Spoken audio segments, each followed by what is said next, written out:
myself, and I. It's me, myself, and I. Yeah, Chet, I'm putting you on the spot. Me, myself, and I. It's me, myself, and I.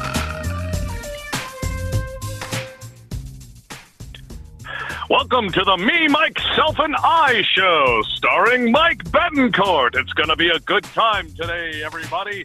Don't forget our best sponsor in the world, Wazilia Jiu-Jitsu. That's right, everybody. You can go down there, get a discount. Just mention the Me, Myself, and I show. Now, one of the best hosts in the entire world. He's sassy. He's cool. Mike Betancourt. Oh, my goodness. Chet. Oh, Chet, that was the best. Cut the music. Why, thank you, Michael. I'm very proud to feel good today. I'm proud to say I found religion in my life, my friend. Okay, what religion is this?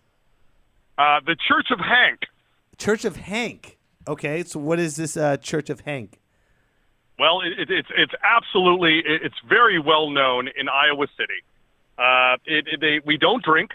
We sit around and we pray.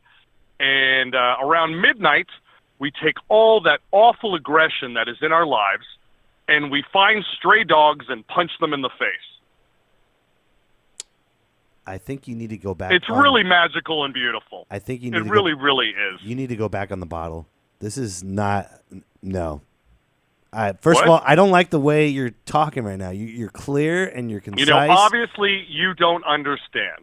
Originally, I have to say, I was with Our Lady of Shaniqua, and I thought, you know what, they were right. But the whole stealing thing and shooting people in their arms, I was like, okay, that can't be right. But then I found Hank. So what is this Hank like? Is he a god, or is he a messenger? Is he a prophet? Is he a messiah? What is he? How do you not know Hank? That's because I'm asking you the question.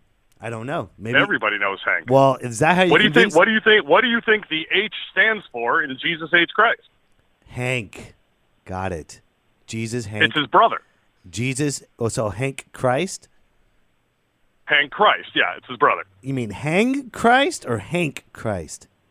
I really don't appreciate you making fun of my religion. First of all, it's not your religion. It's a religion.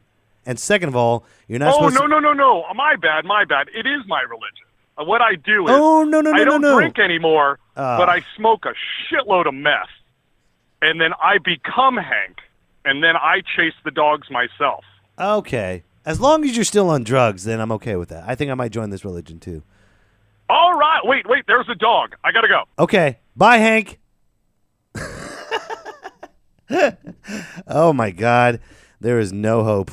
There is no hope for Chet. None whatsoever. What's up, me, myself, and Ayers, MMites? How are you? Hello. We are back. We are back here, and we got to pray for Chet because he's going through a lot, and he just can't find his way. He can't find his way. Just stay on the booze, man. That's all you got to do. Don't do meth. Meth just ruins you, Then he's going to start scratching his face, and he's going to start grinding his teeth or switch it around, start grinding his face and scratching his teeth. That's when you know you're a real meth head, when you're scratching your teeth and you're just like, I don't want him to do that. Meth is so bad for you. It really is. I don't want him to ruin his look. That's why I would never do meth, because I would I love whatever looks I have left and whatever teeth whatever I have with my teeth. They may be kind of yellowish, but they're not green. So I wish you the best, Chet. And I want to welcome everyone to episode Veinte. Cuatro. That's right, ladies and gentlemen. Cuatro here. It's been a while. I know. First of all, happy belated Father's Day to all the fathers that are out there and all the moms. It's not your day, even though you want to be a dad. But guess what? It's Father's Day. You get treated extra if you're a mother. I get it. Single moms that are out there that will be the dad and the father, I get it. Maybe you deserve both, but guess what? It's still Father's Day. If there's a single mom out there that's playing father and mother, then you get, I don't know, extra massages and extra drinks. Maybe join the Church of Hank. I don't know yet. I don't know. But happy Father's Day to everyone. I hope you guys had a great time with your fathers, or if you're just like me, part of the DDC, the Dead Dads Club, you reminisce and you talk about your father, and then you move on and move forward with your life. Okay? I don't want anyone to be sad on that day. I hope you weren't sad, and hope you can take this experience and move forward with your life, because our fathers are in heaven right now having a shitload of fun and smoking a lot of weed. That's what I imagine my dad. My dad's probably finally loosened up. He's like, God, is it against the rules? No, my son. Smoke thy blunt and puff, puff, and you don't pass. Keep it to thyself. Really? I can picture my dad doing that. My dad's probably doing that right now. I know my dad was a hardcore preacher and didn't break any rules, but you know what? On Father's Day, he's smoking a blunt. God bless you, Dad. Okay, let's move forward. I know it's been a while. God, we've been so busy here, folks. We've been busy. Corey's been busy. He just got back from the E3 convention. That's a huge video game convention. I had one of my best friends in Texas that went over there, and he was so excited. And God bless Corey, but he was like, I'm just happy to be in my own bed. It was garbage. Did he speak? Corey spoke randomly. I like it. He said it was garbage. Why was it garbage? I could have spoke the whole time. That's what's ironic about this thing. You just never asked me to speak. Well, there's a reason, because you're interrupting. But go ahead. Well, hey, fuck me. I mean, this is kind of my studio, so. Whoa. I mean, sorry, I just got shit on my chest, and you never asked me, I don't know. I'm kind of fucking offended. I think you need to join the Church of Hank and take some meth and calm down. All right. Well, welcome, Corey. Well, thanks for having me.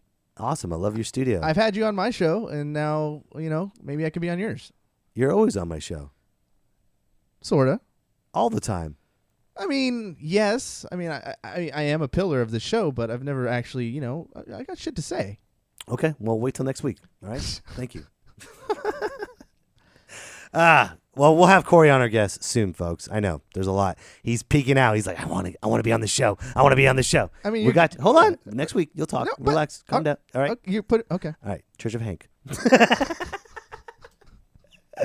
All right. Let's talk about the podcast of the day, ladies and gentlemen. Podcast of the day is Random Thoughts by Robert Omoto. If you are living in Sacramento and you are in the Sacramento comedy scene, then you should know who Robert Omoto is. If you don't, listen to his podcast, subscribe to it, and then come back and subscribe to mine. He's a newer comic. He's probably been doing it 2-3 years. Very, very funny. And his show is very, very good. He's got a bright future ahead of him, and I highly recommend you guys follow him, whatever he does. So add him on Facebook, follow him wherever you do. Stalk him, ladies. He's single, I think. If he's not, then I apologize, and you both can go to Church of Hank together and hank each other off.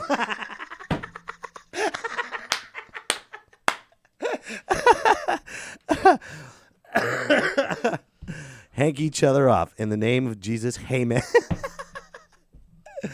But that's what we do here at Me, Myself, and I, ladies and gentlemen. We support our local scene, because without the local scene, you wouldn't have a national scene, and then you wouldn't have a global scene. So we got to help each other out. Speaking of helping each other out, it is hot as hell outside, and that means one thing.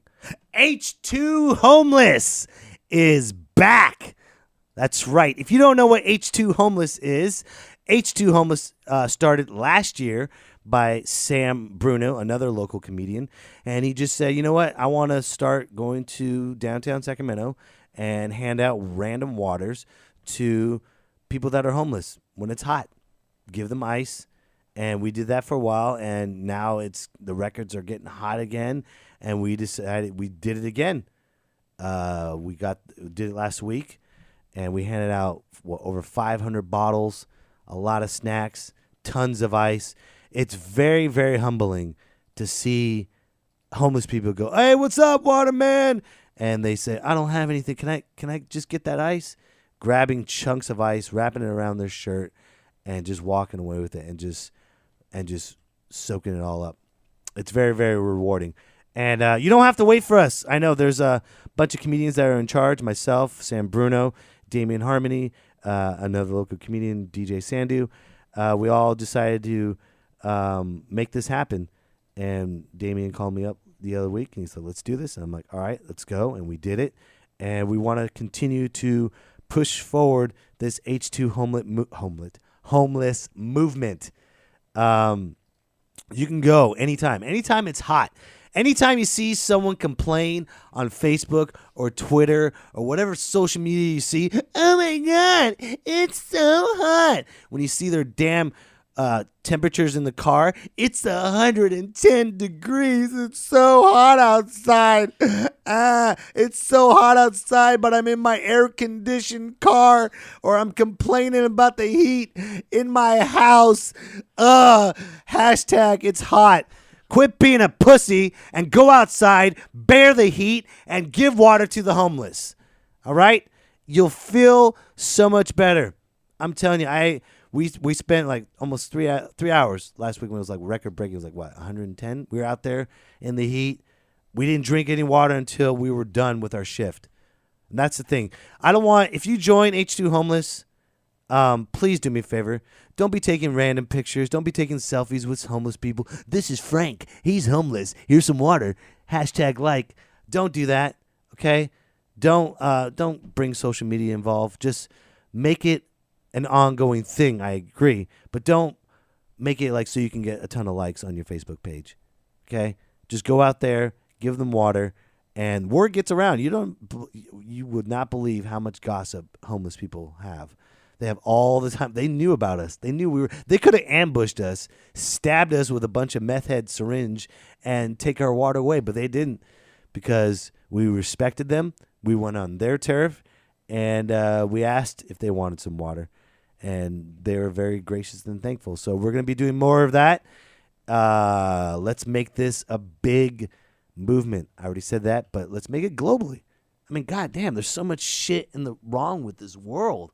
You know, there's so much shit that's wrong with this world. And, I'm not going to bring up the T word. I'm not going to bring up, you already know what's going on in the news. Let's do something positive. Give water to the homeless. H2 homeless. That's all you got to do. And it's very thankful because I have to do more good things on this planet. Because, I don't know if you guys remember last week or last podcast, I was in the process of moving. We sold our house. And we couldn't find another house, but we were stressing. I was like, oh, my God, I'm going to be homeless. And it was wondering if you're going to be homeless or not. I know I wouldn't be homeless. I know my family wouldn't be homeless. I would do everything in my power to make my family live. If it was like, I don't know, whatever it is, Airbnb, I would make sure my family would be protected before. I wouldn't mind. If it was just like, all right, you three can stay here, and then Mike, you have to live outside, I would do that for them. I would. Because I don't know. I take care of my family. Anyways, we found a home. We found a new home. What? And it's got a pool. And if you look at the house from an aerial view on Google Planet, the pool looks like a penis. Booyah. It's got a shaft. It's got the tip. It's got the balls and everything. I swear, I'm going to start charging people if they want to come over $10 to go swim in the penis pool. You'll be erect and wet and blue ball at the same time. But we found that house, and we made sure of it. Oh God, moving sucks.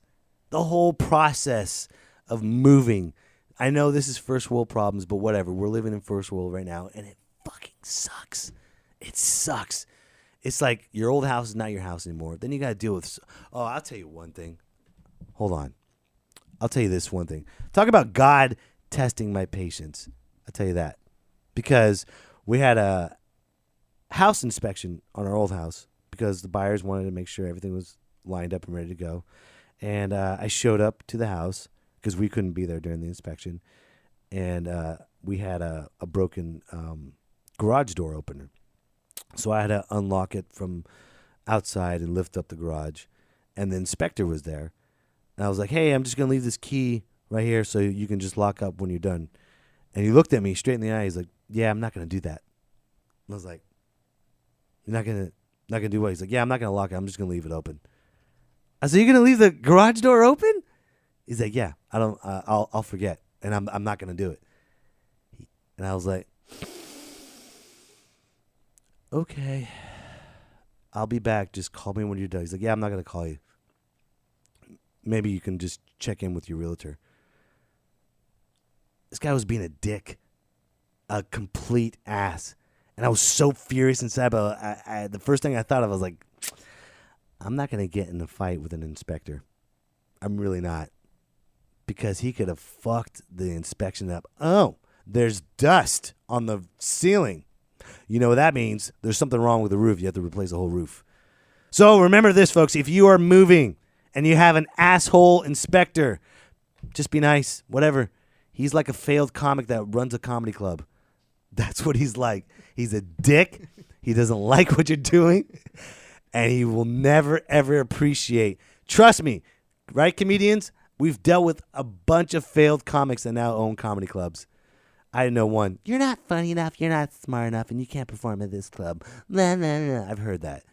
That's what house inspectors are. They're just like, they hate their lives so much that they're going to try to do whatever it takes to make it miserable for you. But I was like, but you know what? I kept my cool. I was like, it's okay. I'm going to have this penis pool. Whatever. I'll do whatever it takes to get this penis pool. I'm going to do what it happens. We're going to make it happen. So, and I just kept my mouth shut and just moved on. And so far, so good. The process is doing well. It's hot as hell, and I know I'm going to be moving in the heat, but I'm thankful. My family's thankful that we have a house, and it's close to schools and wonderful schools, and it's close to a really good school because I'm going to be honest with you guys, folks. Last year, my poor kids, they didn't have a good time at their old school, and I know how kids are. Like, oh, if they don't have like if they have certain rules, kids tend to flip out and whatever, but this school was a piece of shit, and I'm not going to say the name because whatever's been done has been done, and I'm not here to slander because as soon as you say something bad about someone, what happens? Everyone's going to be like, oh, let's find out who this person is. I'm not going to give that person the name, the daylight of the spotlight, but I'm going to tell you about this school and what really pissed me off about this school. And first of all, number one, they're not allowed any candy or any sugar in the school. I know. That doesn't sound bad, but to kids, it does. Especially on their birthdays. They can't have cookies or anything. That's fine. Whatever. They get clean teeth. I'm not worried about that. Number two, they can't run anywhere. They're not allowed to run while playing recess. What the fuck is wrong with you? That is the best time to allow the kids to run and fall and get hurt and eat dirt. That's the only, and then you have them in the classroom doing Common Core math. 2 minus 3 is what? Wait, before you know the answer, you have to break it down for the next 5 minutes, and then like 3 minus 2 is 1, right? Sounds pretty simple, but no, you got to write 3 blocks, then you got to write 2 blocks, and then you got to write the equivalent of 5 blocks, and then you got to examine the 3 blocks to make sure the 2 blocks doesn't coexist with the 3 blocks. If it does, it's not going to make 1. And what's going to make 1 is the dynamic, the biological form of the number. And that's only the first answer. We have 44 more to go. Right? Fuck Common Core math. There's no need to do that. You know what? It keeps the children busy. They're not going to question it. They're becoming robots. Don't run on the blacktop. You must walk while you play basketball. There is no sugar. Please, one at a time for the monkey bars.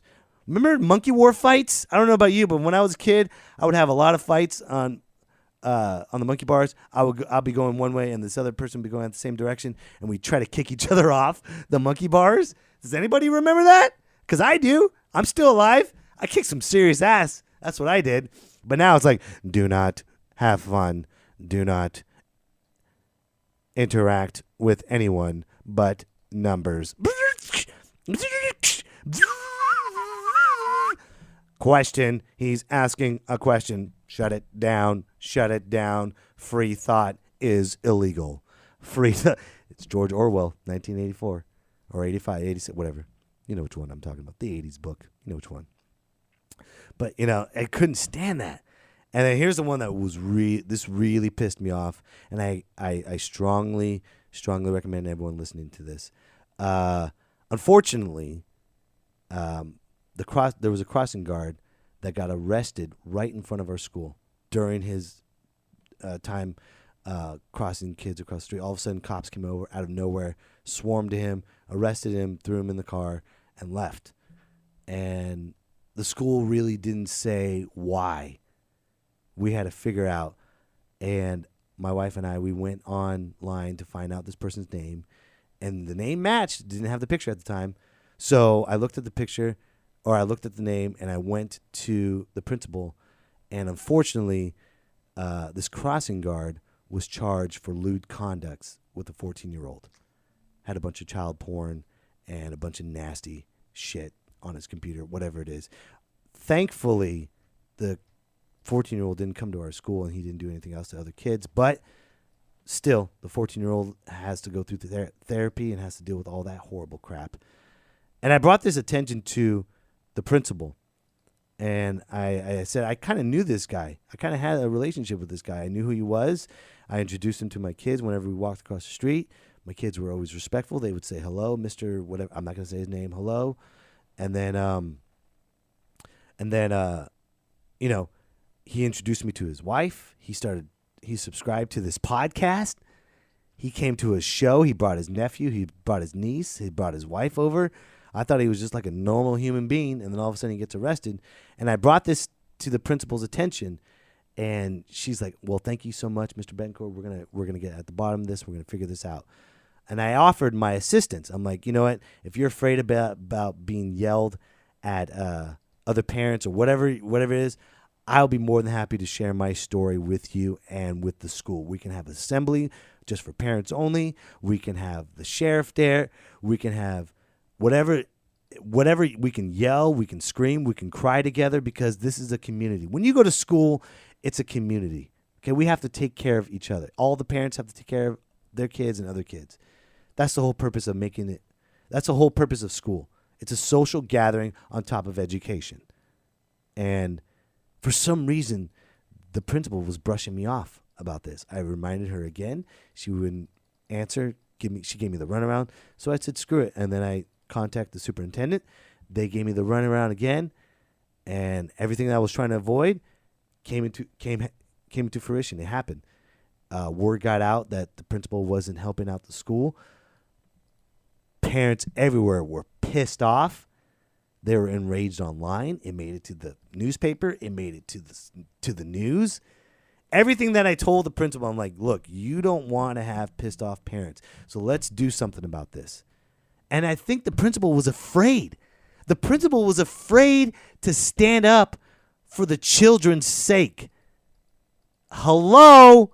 You're the principal of a school. That is your job as a principal, to protect the school and everything inside that school. And unfortunately, eight teachers left during the season. 8, not 1, not 2, not 3, but 8 good teachers left because they all said, fuck this school, I'm out. And to hear a teacher say, fuck this school, I'm out, they deserve a drink, because that's pretty badass when a teacher says that. But can you believe that? You're not afraid. You're afraid to speak up. How are you a principal? That's what's wrong with today's society. People are afraid to stand up. People are afraid to speak. People are afraid to get their hands dirty. People are afraid to get yelled at. People are afraid to lose your job. Well, if you lose your job for something shitty, God's going to bless you with something else. Whether you believe in God or not, something good's going to happen. Okay? So whatever you do, stand up and speak for that person. Stand up and speak for whoever's in trouble. That's what you're supposed to do. And she didn't. She cowered, and that's why we decided to say, fine, fuck this school. So we transfer our kids, and then all of a sudden, thankfully, we found a great house next to a better school, and we're going to have fun. We're going to have a great life. And it pisses me off. It really pisses me off, folks. You know what I hate hearing, Corey? The worst thing I hate hearing when it comes to people doing stuff to kids, I hate hearing this. Oh, there's nothing you can do. It's he's in the system. It's in the law's hands now. There's nothing you can do. Bullshit. You can talk about it. You can tell how you feel. That's one thing prisoners and parents have in common. We fucking hate child molesters. We hate them 100%. Ask any prisoner. If a prisoner and a parent hung out together, we have one thing in common. We hate child molesters. Fuck them. We have to talk about this because it's so gross. I don't want to, it's gross. All right? And if you see something happening to a child, if you even hear a word, do something about it, folks. Nothing bad's going to happen. If you think something bad's going to happen, it's not. It's just something bigger and better that's going to help you out and your family. So please don't just stand there. Be a prisoner. Shank them. Ooh, shank them. That's it. That'll be good. I just see, my kids and they're having their family and their friends, and I couldn't imagine anything bad happening to their friends and stuff. I consider me a great dad. I'm sorry. I guess I stand up for dads, and that's what you're supposed to do on a belated Father's Day. Be a father. Stand up. Be that superhero. That's what you're supposed to do.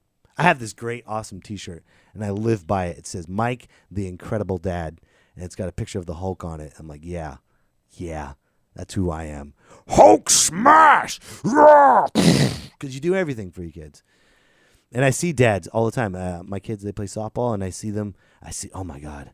I see some of these dads get really intense. Holy crap. They get intense. I mean, they love their kids, but oh, my God, it's just a game. There is zero contracts to these kids playing softball. And these softball dads are like, strike him out. Take him out. Take the net. Throw him out, Blue. Throw him out. And their veins are popping. They're getting all crazy. But their veins are popping for a reason, because they're a great dad. And I applaud you, great fathers, to being that crazy parent. Come on, strike that piece of shit out. It's me, myself, and I. Well, thank you so much, MMites. We're out of time, and I'm glad I got this off my chest. And I'll keep you posted on the move, and I'll keep you posted on H2 Homeless. So whenever it's hot outside, please just go out there and give homeless people water. That's it. Simple. Just want to say thank you guys so much for everything. You guys have been great. Also, I know it's hot, but I'll be going back to Waza Brazilian Jiu-Jitsu when I get my home. Because Waza Brazilian Jiu-Jitsu is a great place for me to exercise and build relations. Boom. You like that sponsor spot? You like that? I did too. I was supposed to do it in the beginning, but I didn't, because this was important. And you are important. And I just stumbled on important. But it's okay. I'm here to help out H2 Homeless. So, tortellini with bacon. I'm Mike Betancourt. Goodbye.